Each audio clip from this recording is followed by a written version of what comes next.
Hey there, Lysandra Everett here, and it is Marketing Monday. I am going to do a segment every Monday strictly focused on marketing. And so as you can see, today is focused on Twitter marketing. And so I'm going to give you 11 Twitter marketing tips that you can use in your business if you're a Twitter user. Okay, I need to put this over on the right hand. Oops. There you go. Don't have to be a genius. Okay, so the first tip is don't tweet constantly. And what do I mean by constantly? Okay, you'll see some Twitter users tweet, like 500 times a day. And a lot of times it's not them that's tweeting, they're using something automated. Okay, there's nothing wrong with automation either tweeter. Okay, there's nothing wrong with automation, but don't have a tweet going out every 30 seconds. You're really bombarding your followers that way, and you don't want to do that. You want to find a happy medium, and you'll know that based on your audience. So you just don't, there's no magic, but once you get on for a while, you'll start to get a feel for what works for you and also what works for your audience. Number 2, consistency. This probably should have been first. Okay, so with consistency, you want to make sure that you are tweeting every day. Tweeting once or twice a day is, whatever that is for you. But, tweeting once a month isn't going to do anything. That's really going to defeat your purpose because people are going to forget who you are. So you want to make sure that you have a consistent presence on Twitter, but it doesn't have to be overwhelming. Okay, 3, tweet about relevant stuff. Okay, so you want to tweet about things that matter to your audience. Okay, so if your Twitter followers are following you because you're an internet marketer, then tweet about things that are going on in the internet marketing world. You can share content that you found. You can, write your own posts and share those on Twitter as well. But you want to make sure the content that you are sending is going to be relevant to your community. So, one of the things I want to say too is don't carry conversations on Twitter. Okay, and so what I mean by that is if you've got a back and forth going on with someone, don't put that on your Twitter wall on your main feed. You want to use the direct message feature for that. So you don't want to be going back and forth between you and someone specific on the Twitter feed. Use a direct message. Keep everybody else out of your conversation, and you'll be a lot better off that way. So the direct message feature is also great because not only do you get to carry on a one-on-one conversation, then you can really build a relationship with that person that just started on Twitter. Okay, so number 5, no sell. My fingers are slow today. Okay, what do I mean? Do we want to sell stuff on Twitter? Absolutely. But is that all you want to do on Twitter? Absolutely not. Because if all you ever do is promote products and that kind of thing, people are going to ignore you. Okay, because they're just looking at you as somebody that's just trying to get them to spend their money. So I still believe in the 80-20 rule. You want to give 80% value and 20% on the selling end, so that people spend more time getting good information from you versus just you trying to sell them stuff. Okay, so we want to tweet about people you're following. And this is great because not only does it help you, but also helps the person that you're following. And what do I mean? Okay, so like for me, I follow people like Nicole Cooper and Tracy Walker and Tony Rush and those kind of guys. And when you're following them and you're sharing with your community what you're learning from them, you're becoming an authority just by the people that you follow, because you're already following an authority person. So, it helps to promote the people that you're following, but it also helps establish you, because you are associated with those higher authorities, if you will, in your quest to become an authority as well. So share, what you learn from other people. All right, number 7, upper stuff.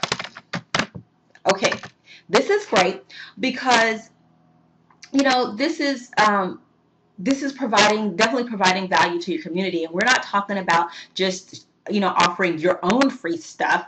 You might have found a great deal on some internet marketing software, or you might somebody's offering a great ebook on something that's important to your niche. So whatever you're finding out there that's free or something that would be of value to your community, share it with them. Again, that is only establishing you as more of an authority than someone else. Just because, and I think the misnomer is that people feel like if they share other people's stuff, then they don't look like the authority, when it's the exact opposite. By you knowing what's going on in your community, you become the authority, because they don't have to go, your community doesn't have to go out and find the stuff. They can just come to you and you're going to know about it. So that's how that makes you an authority. Okay, so you want to comment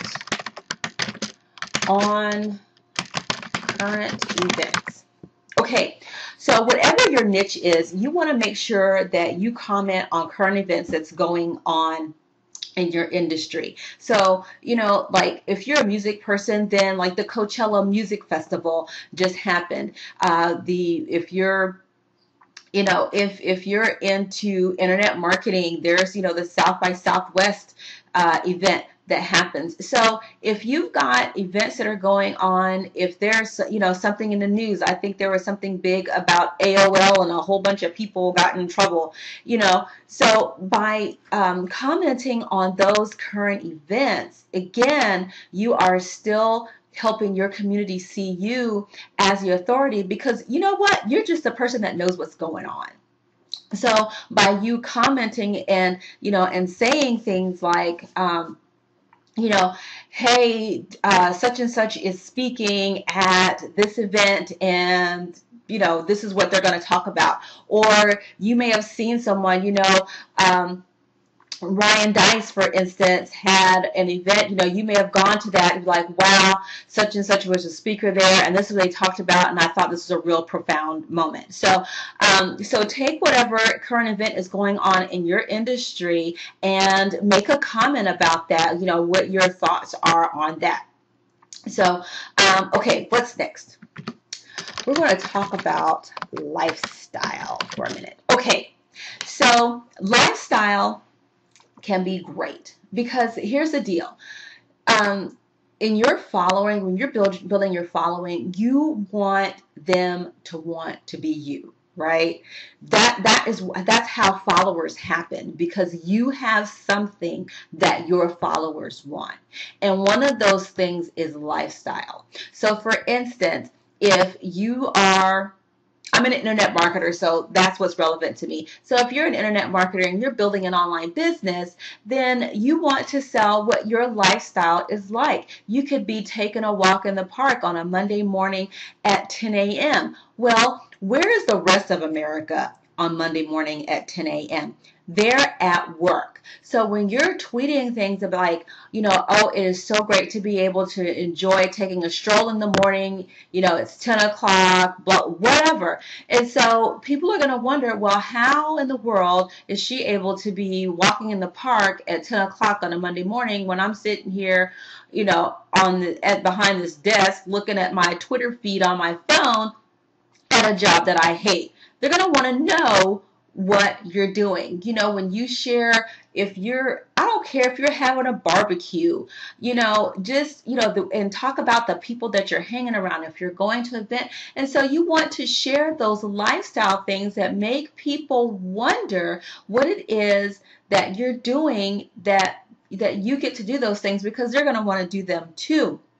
So, and you also, this is the way that people get to know you without being, directly connected to you, in that, I take it as Oprah. Everybody feels like they know Oprah, but nobody really knows Oprah, okay? You know what I mean? At least not the people nobody that I know knows Oprah personally. So this is what you want to do. This is how you want to build your community, because this is how people feel like they get to know you. Okay, I have beat the lifestyle thing to death. Okay, so then I want to make sure I get all my notes here, because I don't want to miss anything. Okay, so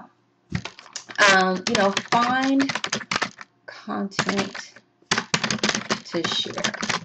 All right, so you want to find something out of all the social bookmarking and all that stuff. You want to find other content to share. Now, listen, here's the thing. Whether you find something on Dig, Stumble Upon, Facebook, Twitter, whatever, here's what I recommend. And this is actually kind of 10 and 11 go together. Okay, so 10 and 11 kind of go together. So when you find other content to share, whether you're on all the other different social networks, whether it's another blog, you want to share that on Twitter. But the way to do that is to put it on a blog. Okay, so instead of you sending traffic to all these other places, you can send that to your blog. Now, people, are like, well, maybe that's duplicate content.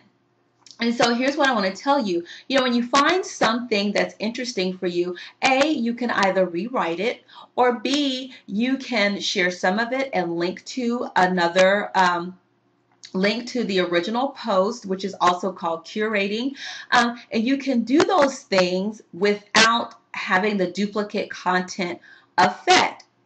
But what you want to make sure of is that they come through your blog first. Now, the key, though, is to make sure that blog is ranking. And the best way to do that is to use a shared domain blog, which is what I use. So the blog that I use is ranked number 411 out of all the gazillions of blogs out there. So when I post content, it's going to rank a lot quicker than if you're on a free blog, which is no authority whatsoever, or on a self-hosted blog, because you're the one that's going to have to figure out how to get all the traffic to it. So by using a shared domain blog, then you rank a lot faster, because there's a whole community of bloggers blogging on one domain, and so you're going to rank a lot higher and a lot faster than if you want any of the other blogs. And then once you write that blog, share that link on Twitter